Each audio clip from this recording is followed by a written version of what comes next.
Tras una guerra de 5 años y medio de duración para derrotar al fascismo, Europa estaba en bancarrota. La industria había quedado reducida a un montón de ruinas, y de los edificios solo quedaban los escombros. El pueblo luchaba para sobrevivir.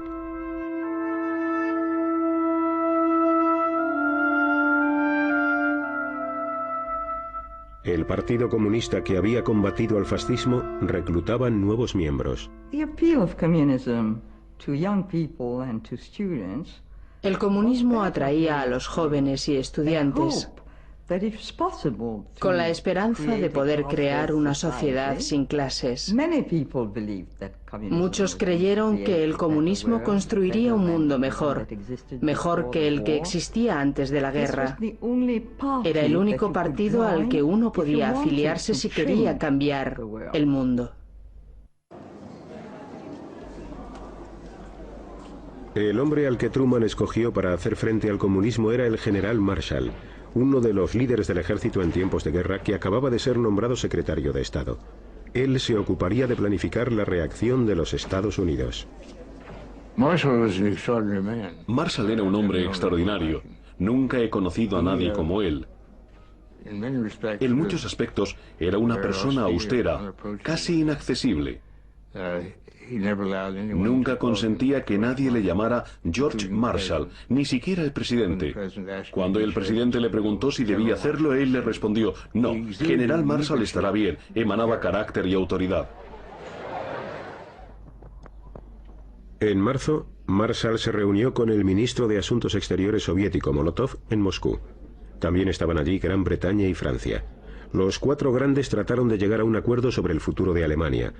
A pesar de la cálida hospitalidad rusa, todas esas semanas de reuniones resultaron infructuosas. Marshall hizo un último esfuerzo. Se entrevistó con Stalin en el Kremlin y esta reunión le convenció de que los soviéticos estaban tratando de ganar tiempo para que la situación en Europa Central y Oriental empeorara aún más. De este modo, el descontento popular sería cada vez mayor. La fuerza de los comunistas aumentaría. Y quizás su ideología llegara al poder en los países de Europa Occidental sin que el Ejército Rojo tuviera que invadirlos. Entre todos los problemas que tenía Europa, había uno de especial importancia: el futuro de una Alemania derrotada. Stalin quería que siguiera estando sometida porque le preocupaba que, de lo contrario, un día se recuperara y volviera a poner en peligro a la Unión Soviética.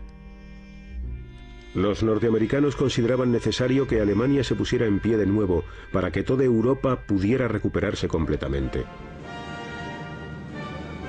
Para entonces, Marshall ya estaba convencido de que había que actuar con rapidez.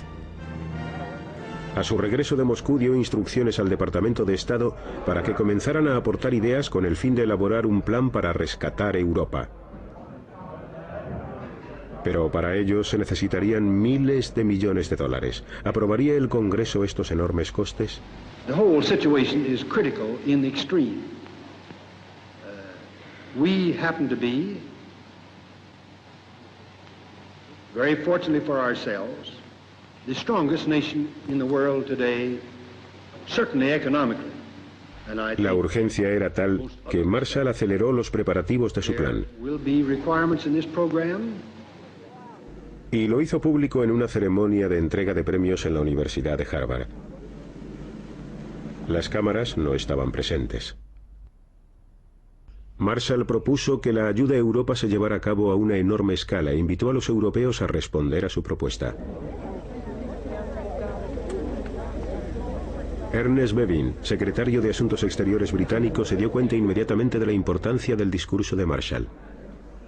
De hecho, él siempre había deseado que los norteamericanos tomaran parte en la reconstrucción de Europa.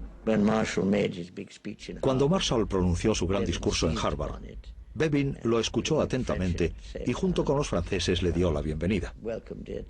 Partiendo de esta base, elaboraron lo que más tarde se convertiría en el Programa de Recuperación Europea, que lograría levantar nuevamente a la Europa Occidental.